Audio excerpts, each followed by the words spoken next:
Olá pessoal, vamos dar continuidade ao nosso curso de eletricidade aplicada com o estudo dos condutores e isolantes. De uma maneira bastante geral, os elementos, os materiais na natureza, eles podem ser classificados em uma ou outra dessas categorias. Os condutores são aqueles materiais que facilitam a condução das cargas elétricas, por isso o nome condutores.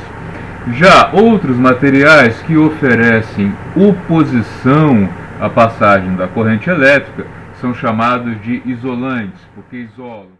Os diversos materiais da natureza podem ser classificados em duas categorias: a dos condutores, que são os elementos que dão passagem à corrente elétrica, e os isolantes, que são aqueles que, ao contrário, oferecem grande oposição à passagem da corrente elétrica.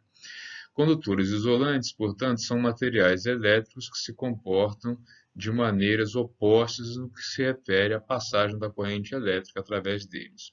Os condutores, como o nome já sugere, são aqueles que permitem a movimentação dos elétrons.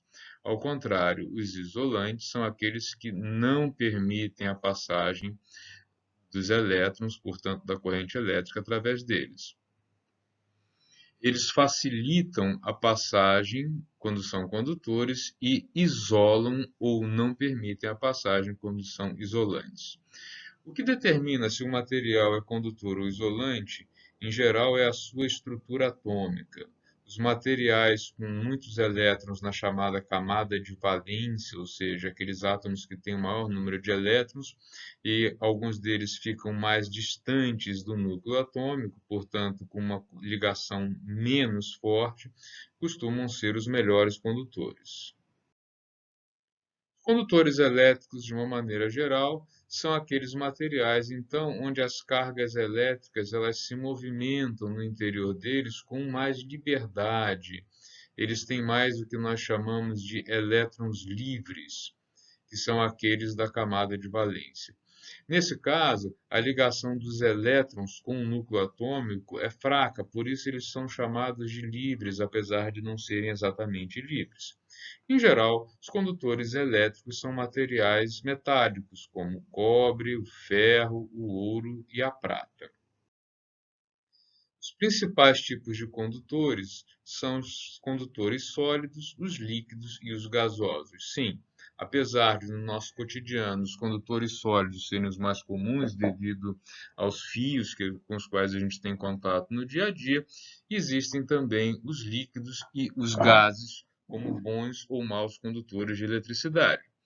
Os líquidos são chamados aí de condutores eletrolíticos. Por exemplo, uma solução onde eu tenha líquido e cargas positivas e negativas soltas, como numa solução de água mais sal, a gente pode ter aí uma passagem da corrente elétrica. Por isso que na água com sal, a gente tem o sódio positivo, o cloro negativo.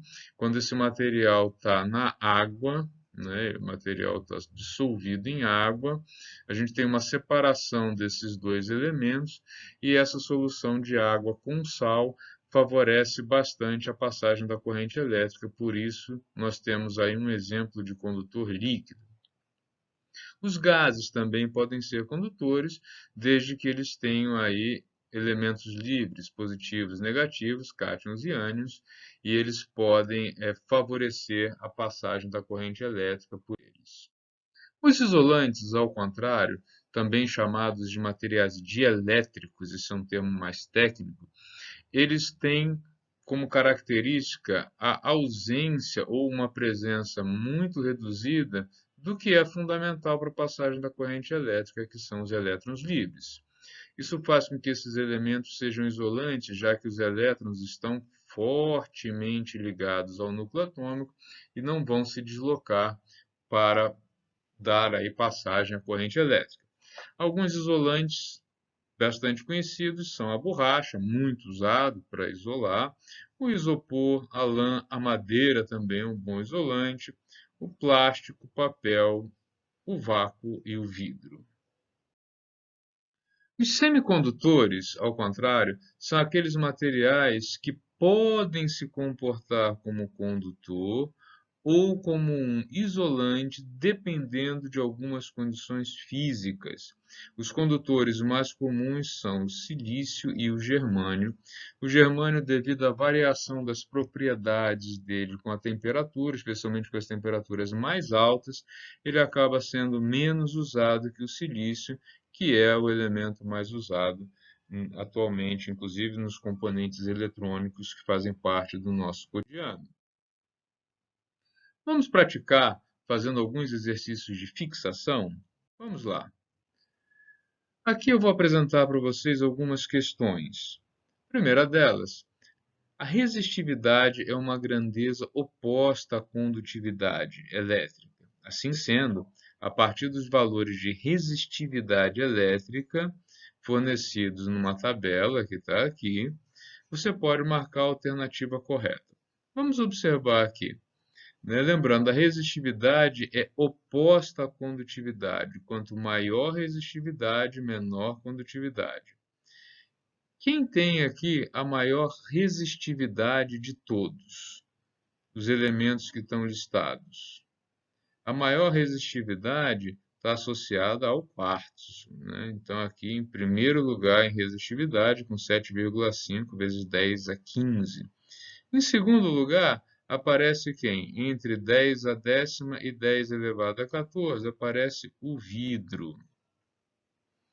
Agora, quando a gente trata com elementos com potências negativas, o que acontece? Quanto maior o valor, por exemplo, menos 8, menor vai ser esse número, né? Então, o terceiro elemento vai ser o ferro, porque ele aí a resistividade dele aparece com 10 elevado a menos 7. Já com 10 elevado a menos 8, nós temos dois elementos, o cobre e o alumínio. Qual deles tem a resistividade mais alta?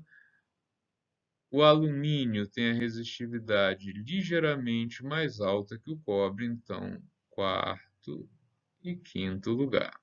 Ok? Resistividade, então.